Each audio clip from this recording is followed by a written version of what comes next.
Bien, les decía que la baja natalidad en Chile ha alcanzado niveles récord en el mundo, cayendo por debajo del umbral crítico de un hijo por mujer, según el último informe del Instituto Nacional de Estadísticas. Los expertos apuntan a la evidencia de que esta cifra parece haber dejado de ser una proyección estadística abstracta para convertirse en una realidad con efectos cotidianos visibles, y ya se habla de una catástrofe o trampa demográfica. Para 2028 se proyectan más muertes que nacimientos, lo que va a provocar, entre muchos otros efectos, el cierre de cerca de 3.000 establecimientos educacionales. Un tema que queremos pasar a conversar con la académica de la Escuela de Obstetricia y Neonatología de la Universidad Diego Portales y magíster en Salud Pública, Bárbara Gutiérrez. Bárbara, muchas gracias por estar con nosotros esta tarde. Gracias por la invitación. Bárbara, la caída de la fecundidad significa que habrá cada vez menos trabajadores para financiar pensiones, salud, cuidados de una población que va a ir envejeciendo cada vez más. Muchos economistas hablan de este tema porque tiene efectos, ¿no?, en un montón de aspectos, pero también, por supuesto, en aquel. ¿Esto va más allá, dirías tú, de todas maneras, de un tema económico? Por supuesto, creo que es importante situar el deseo reproductivo, la capacidad o no de tener hijos, cuántos tenerlo y cada cuánto tenerlo en un plano individual, de pareja, pero que está influenciado directamente por elementos del entorno, de la sociedad, que repercuten de manera directa en esta decisión. Entonces, entiendo la alarma que se levanta en términos de las proyecciones económicas que va a tener esto como resultado, pero la idea es mirar este problema de una manera mucho más profunda. Ahora, parece también contrasentido porque, por un lado, ¿no es cierto?, los mismos economistas o el mundo laboral se impresiona con esto, pero por otro lado hay muchas barreras para las mujeres, entonces es como un circuito que nunca se termina por romper. ¿Cómo ves esas barreras? Exacto, la baja natalidad, más bien la baja fecundidad, que es lo que estamos analizando hoy, pasa a ser un síntoma de una transformación social mucho más profunda. No se explica solamente porque los hijos resulten más caros para las familias, que es algo concreto. Se estimó a partir del estudio de la UNICEF, por ejemplo, que en promedio cuesta $600 mensuales la manutención de un niño en su primera infancia. Es un costo real, medible, objetivo. Sumado eso a la precariedad laboral, las condiciones del cuidado, que lamentablemente en nuestro país no está esta estructura social que soporte la maternidad y paternidad en condiciones óptimas, dignas y compatibles con proyectos personales y profesionales. Entonces hay una serie de fenómenos y causas que no podemos dejar de mirar a la hora de enfocarnos en este número que llama la atención, que suena como alarmante, pero que finalmente obedece a una transformación social mucho más profunda. Claramente. Ahora, si hablamos de 0,97, 99 hijos por mujer, este es un fenómeno que, ¿cuándo adviertes tú, Bárbara, que comenzó ya a sentarse en Chile definitivamente? Mira, a fines de los años 90 la tasa de fecundidad estaba cercana a 2,6, entonces 30 años a la fecha ya es donde se empieza a marcar de manera más profunda esta caída en la tasa global de fecundidad. Y tú, respecto a todo lo que, digamos, tú has visto y has observado, ¿cuáles para ti son los factores más relevantes que explican esto? Como decía, es un fenómeno que se debe abordar de manera multifactorial. Entre ellos hay estructuras y condiciones de las generaciones actuales que propician proyectos de vida personales mucho más allá de esta trayectoria lineal con la que asumimos la vida de una persona. O sea, ya la aspiración no es únicamente el estudiar, casarse, tener hijos, ¿cierto? Hay proyectos personales que toman más peso a la hora de decidir o no maternar o paternar. Por otro lado, la inserción de la mujer al mundo laboral ha robustecido también un proyecto profesional que hay que priorizar. Lamentablemente, dadas las condiciones actuales, no es compatible. La carga de cuidado está asociada fuertemente a la figura femenina. tampoco hay una corresponsabilidad parental, por lo que tiene un costo, la maternidad tiene un costo hoy día muy alto en términos laborales, ¿cierto? Está también esta preocupación constante de ser despedida de tu trabajo por licencias asociadas a enfermedades en niños menores de 1 año. Por otro lado, la forma en que hacemos comunidad hoy día en nuestro país también ha sufrido una transformación súper profunda. Hablábamos de los cuidados comunitarios, de la familia comunitaria, en esta idea de que hay redes de apoyo que pueden de alguna manera hacerse cargo de los cuidados, sobre todo en la primera infancia, que es la etapa más demandante. Hoy día ya no se cuenta necesariamente con esta abuela cerca, con esta vecina que eventualmente puede ejercer un rol de cuidadora de manera momentánea o temporal. Entonces, toda esta falta de red de apoyo, de soporte social, también repercute en esta no decisión. Correcto. Ahora, cuando tú hablas, por ejemplo, Bárbara, de los proyectos personales que tienen las mujeres, estoy pensando siempre en las mujeres que son las más castigadas, ¿no? Ahora, uno quisiera que esto fuera un proyecto, sin duda, de padres y madres, pero pensemos en las mujeres. De acuerdo a lo que tú has observado, las mujeres lo que hacen ¿están postergando la edad para tener hijos o definitivamente ya se puede hablar de una gran cantidad, de un porcentaje muy importante que ha tomado la decisión de no tener hijos?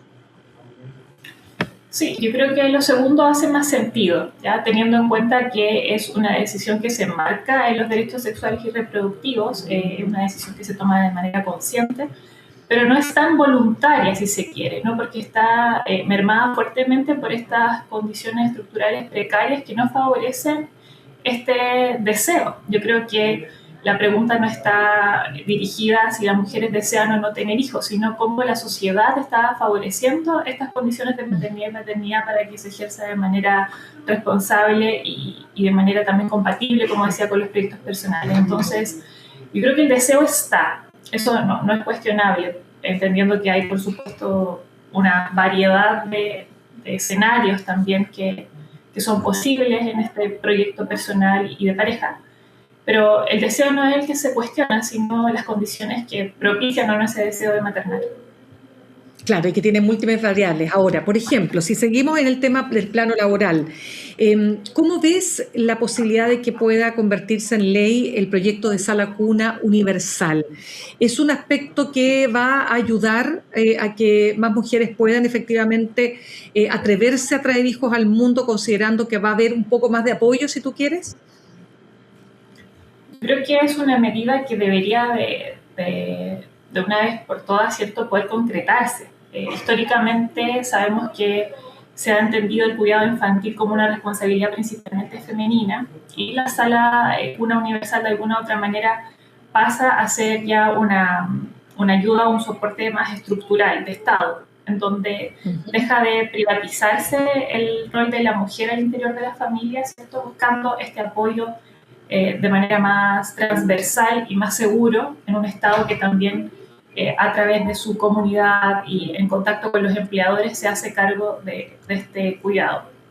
La evidencia internacional, por otra parte, muestra que las sociedades que han logrado amortiguar esta caída de la fecundidad son las que avanzan en medidas como esta. No así, por ejemplo, en lo que ha ocurrido en nuestro país, como es la entrega de bonos u otras medidas que son temporales y que no impactan o impactan de manera muy limitada en el indicador. La idea es fortalecer sistemas robustos de cuidado y la sala cuna en ese sentido va en esa línea. Correcto. Ahora, deja contar antes que estamos conversando con Bárbara Gutiérrez. Ella es académica de la Escuela de Obstetricia y Neonatología de la UDP y magíster en salud pública. Bárbara, en la última encuesta CEP tocó este tema porque es evidentemente un tema de mucha preocupación y fíjate tú que un 25% respondió que los niños son caros de mantener, o sea, es un factor que se atribuye, digamos, a por qué se está dejando de tener hijos. Un 15% respondió que por preocupación por la situación mundial, conectando un poco con esta idea, ¿para qué traer hijos al mundo si el mundo está como está, por ejemplo? ¿Cómo lo ves? Creo que son respuestas válidas. De todas maneras, se ha visto que las generaciones actuales poseen un nivel de conciencia bastante quizás superior o mayor a lo que muchas veces se piensa, ¿no? En esto de preocupaciones desde la sostenibilidad, medio ambiente, la globalización, que impacta directamente en las oportunidades que quieren para sí mismos y para sus pares, familiares. Entonces, de todas maneras, yo creo que son elementos a considerar dentro de estas posibles causas por las cuales las personas y las parejas están decidiendo no tener hijos hoy día. Hay otra evidencia y es que a mayor educación de los padres, menos cantidad de hijos. ¿Qué hay ahí? Bueno, eso tendría una explicación también a propósito del mayor desarrollo profesional, en la medida en que se va priorizando el escalar en ese ámbito, en esa esfera, y no se va, los tiempos se van reduciendo también para otras áreas del desarrollo, ¿no? Porque en el fondo, en la medida en que la profesionalización se va acentuando, elevando, eso implica costos económicos, de tiempo, y dadas las condiciones actuales no se hace compatible con otras responsabilidades. Absolutamente. Ahora, Bárbara, la población migrante, ¿de qué manera puede amortiguar en parte, ¿no es cierto?, estas cifras tan complejas para nosotros como país, ¿no? O sea, estamos dentro de los países del mundo que más baja natalidad estamos teniendo, por eso que no, porque no es solo un tema regional, es un tema a nivel mundial. Sí, se ha visto que la migración ha amortiguado en alguna medida la caída de la fecundidad, en un 30% aproximadamente de los nacimientos hoy día son producto de la población migrante, entonces hay ahí un elemento también que contribuye a que este número no sea aún más bajo.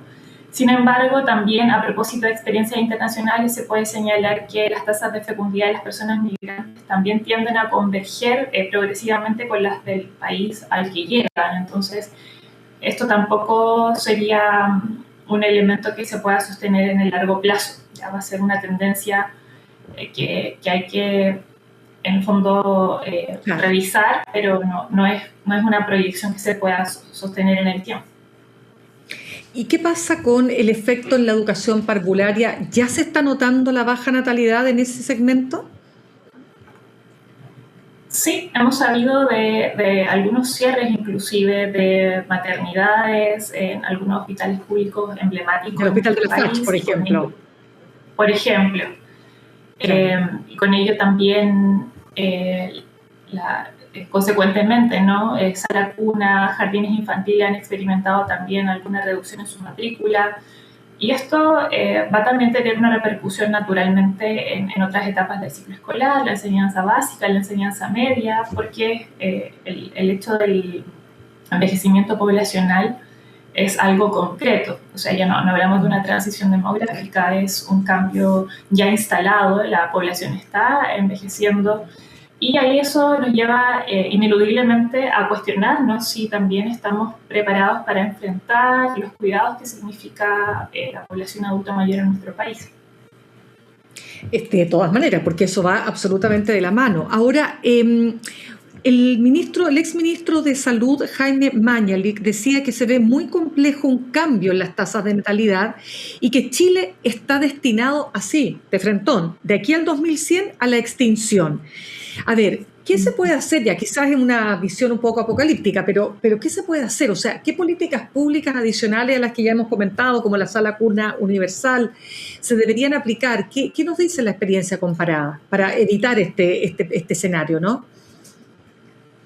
Sí, al igual que tú, creo que términos como extinción pueden generar una alarma que no es para nada saludable y que simplifica además un fenómeno mucho más complejo. Como decía, Chile enfrenta un proceso acelerado de envejecimiento que requiere respuestas urgentes, pero en ningún caso significa que estemos al borde de la extinción o de la desaparición de la población. Entendemos que las sociedades cambian demográficamente a propósito de variables internas, externas, y que deben adaptarse. Eso yo creo que es el llamado, que las instituciones se adapten y den respuesta efectiva a estos cambios demográficos que permitan a las mujeres y a sus parejas proyectar en el mediano y largo plazo la maternidad y la paternidad con una nueva realidad, una maternidad que sea escuchada. Por ejemplo, desde el área de la salud de la mujer, la salud perinatal, nos preocupa mucho las incidencias de la depresión postparto. Se estima que un 20% de las mujeres tiene este diagnóstico y un 40% presenta síntomas sugerentes de este cuadro. Entonces, la maternidad es un periodo muy complejo que se vive en condiciones de aislamiento, de soledad, de mucha sobrecarga, invisibilizada. Entonces, creo que hay elementos mucho más profundos que tienen repercusiones en áreas que no se dimensionan aún y que también hay que mirarlos con mayor detención. Totalmente, y además que hasta ahora, claro, quizás yo intencionadamente he puesto el foco en las mujeres, pero de lo que se trata es que tanto hombres como mujeres puedan participar de este proceso para que no sean las mujeres las que siempre tengan que ser las más castigadas, ¿no? Para efectos de todo lo que significa su inserción en el trabajo, en los cuidados, ¿no? Etcétera. Ahora, hay propuestas como aquella que plantea programa de ética, el director del programa de ética y políticas públicas en reproducción humana, justamente de la Universidad Diego Portales, Fernando Segers, que habla de un cambio profundo hacia la familia comunitaria. ¿De qué se trata, si es que nos puedes contar acerca de esa propuesta o de esa iniciativa? Sí, claro. Es una mirada muy interesante hacia el origen de la salud pública, entendiendo que uno de los cambios trascendentales de la sociedad de la última década tiene que ver con esta ausencia progresiva de las redes de apoyo que se tenía de manera tradicional en épocas anteriores. Entonces, cuando te conversaba de que la crianza históricamente se vivía de manera más acompañada y ahora pasa a ser una tarea muy supeditada al individual, al plan individual, a la mujer, se perdió entonces esta mirada colectiva, esta capacidad de acompañamiento, de soporte, y que hace la tarea aún más difícil. Entonces, esto apunta a esa idea, cómo como sociedad podemos reconstruir comunidades que acompañen en esta etapa de crianza y cuidado como podía estar disponible en modelos de apoyo comunitario de antaño. Totalmente. Bárbara Gutiérrez, académica de la Escuela de Obstetricia y Neonatología de la Universidad Diego Portales, magíster en Salud Pública, te agradecemos muchísimo que nos hayas acompañado esta tarde.